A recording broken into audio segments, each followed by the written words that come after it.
I think we have some interesting and pretty easy material to cover in this video. First, a quick reminder that we've already learned the fundamental theorem of algebra basically tells us that a polynomial function of degree 1 or higher must have at least one complex zero. If you get a complex result like 2 minus 3i, remember that we don't graph that on an xy coordinate plane because those are real number lines. So if a function has only complex zeros, that would mean that it has no x-intercepts. But remember that complex also includes rational and irrational roots, and both rational and irrational roots would become x-intercepts on our graph. So we're going to be talking in this video about ways of finding x-intercepts and then coming up with the graph of functions. So we're going to take a look then at some other ideas that'll help us to make those graphs. Okay, we also have previously learned that a polynomial function of degree n has at most n different looking complex zeros, and it could have up to n minus 1 turning points. So let's take a look at two examples. Notice that this graph has 3 x-intercepts, and that tells us that it is at least third degree. It could be higher than that, but the polynomial function that has this graph, if it has 3 distinct x-intercepts, then it has to be at least a third power polynomial. Notice that it has 3 x-intercepts and it has 2 turning points. So that also confirms what we know, that this polynomial has to be at least third degree, but it could be higher than that. Let's take a look at the second example. Notice that this example has 3 x-intercepts. So again, that would tell us that it has to be at least a third degree. But let's take a look. It also has 3 turning points. So that changes our answer. We can be even more specific because it has to have at most n minus 1 turning points. So if this graph has 3 turning points, then it must be at least a 4th degree polynomial. So putting those two things together, we still don't know the exact answer. But keep in mind that if it's an n degree polynomial, it could have up to n x-intercepts, because real zeros become x-intercepts. Complex zeros do not give us x-intercepts. But anytime we see an x-intercept, we know that that's a real number 0. And if it has n minus 1 turning points, then its degree has to be at least n. Okay, so we can play detective a little bit as we're working with functions. Now, let's take a look. We decided that this function has to be at least cubic because it has 2 turning points, so it's got to be at least third degree. It has 3 x-intercepts, so that also tells us that it's at least third degree. Something else that's going to help us determine something about this function is to look at its behavior when x is getting larger and larger. So notice what direction this graph is going. This graph is getting higher as x gets larger. The graphs are going to zoom right off of our page here. So the x coordinates, when x is positive, the y coordinates are positive. Look at the negative side. Over here, when we choose very small values of x, that means x is getting negative. Notice what our function is doing.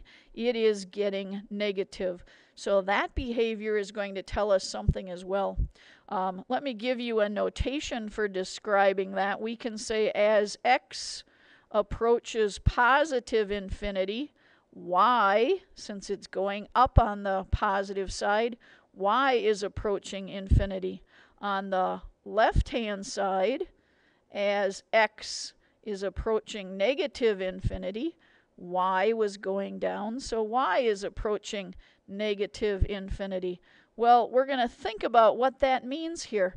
So when would a function, when you plug in a value of x, when would it give you positives and when would it give you negatives? So that's what we're going to look at next. Before we proceed, though, let's do the same analysis. How is it different on this function? This function, when x is getting very positive, the graph is rising. And when x is very negative, the graph is also rising. So notice for this graph, we would write as x approaches infinity, y approaches positive infinity. And on the left-hand side, as x approaches negative infinity, y is also going up. So the y-coordinate is going up whether x is positive or negative. Think when that happens. Doesn't that happen if you take a positive number to a power like 4 or 6 or 8? And if you take a negative number to an even power like 4 or 6 or 8? So when do negatives turn positive? When we put an even exponent on them. So that's going to be a hint that one of these is going to have an odd exponent and one of them is going to have an even exponent. So let's see if we can summarize this idea a little bit more.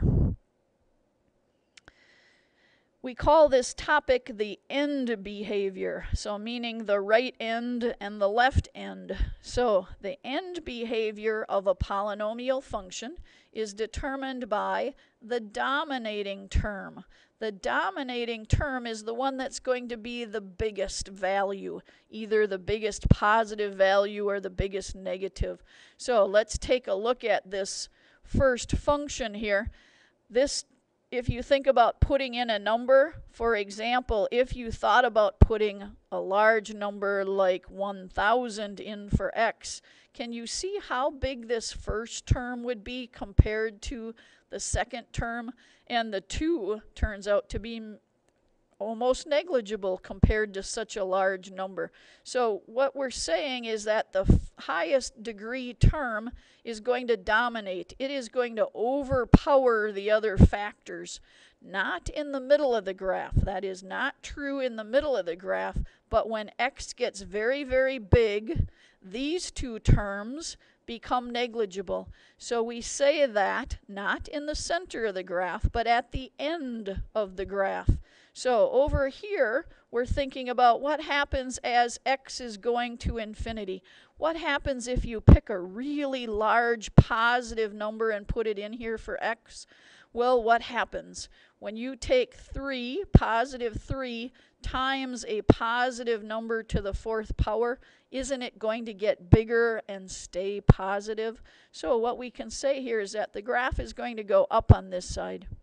But think about what happens in other situations when we have a negative coefficient or when we have an odd exponent. So this isn't always going to be true. So we're going to look at all 4 different cases. So let's look at the left end behavior. So what happens as x goes to a negative number? So over here we're putting in a number like negative 1,000. Well, here it really doesn't make a difference. A negative to an even power also becomes positive. So we describe the scenario here as x goes to infinity on the right end. The y-coordinate goes to infinity, up. And as x goes to negative infinity on the left end of the graph, y also goes up to positive infinity. But look at our second case. We still have x to the 4th, but look at what's changed.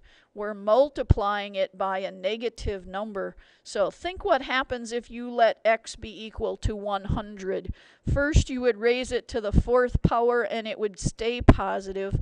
But then you would multiply by negative 3, so it's going to go down on this side.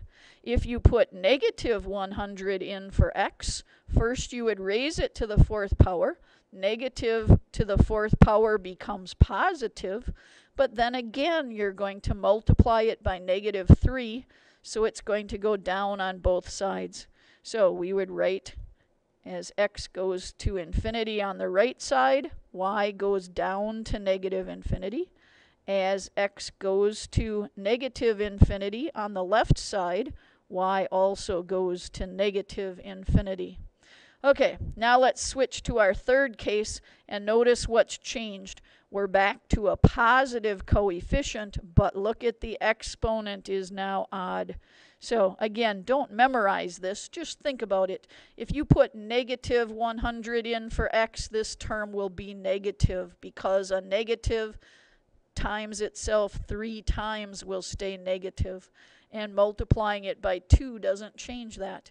If you put positive 100 in for x, of course positive times a positive will be positive. So now our arrows are going in opposite directions, so we have to write this very carefully. So as x goes to positive infinity, so does y go up to positive infinity. That's the right end behavior.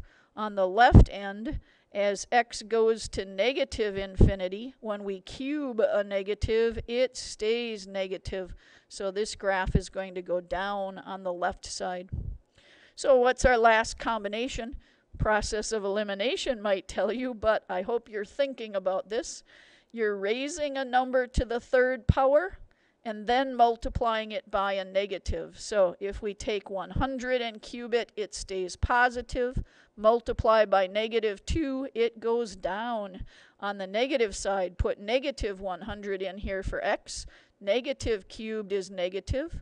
Times negative, however, makes it positive because we have a negative 2 times a negative number.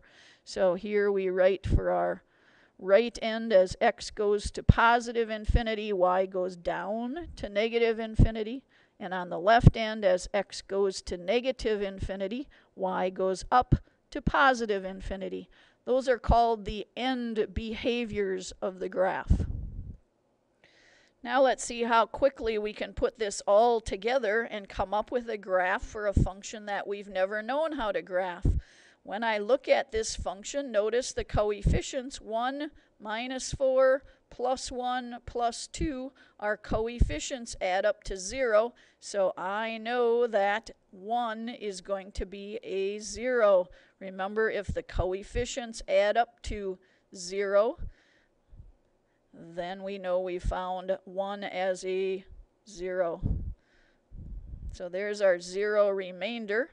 So we know that x minus 1 is one of our factors, and x minus x squared minus 3x minus 2 is our other factor. And this doesn't factor, so I'm going to go to quadratic formula, and I don't want to make you watch all of that, so I'm going to pause the video while I write that. So here I did the opposite of b, plus or minus b squared minus 4 times a times c all over 2a. And when we simplify that, we get these two values, so they become our x-intercepts. And I've approximated them here. How are we going to graph them? The square root of 17 is just about 4, isn't it? It's a little bigger than 4. So I rounded off these values for x-intercepts. Our y-intercept says let's put 0 in for x, and notice these first 3 terms are all zeros, so we'll get a 2. For our end behavior, we look at the dominating term, so we have a positive 1 times x to the third, so we know that our graph is going to rise on the right side and fall on the left side. And now we can put this all together. So we know that our x-intercepts are at positive 1, at about 3.5, and at about negative 1/2. We know our y-intercept is at 2, and then watch what happens. We know our graph is going to rise on this side, and it's going to fall on this side, and then I just snake the way through here, and that's only an approximate graph, but it's a good to get us started, and we'll move on to more in the next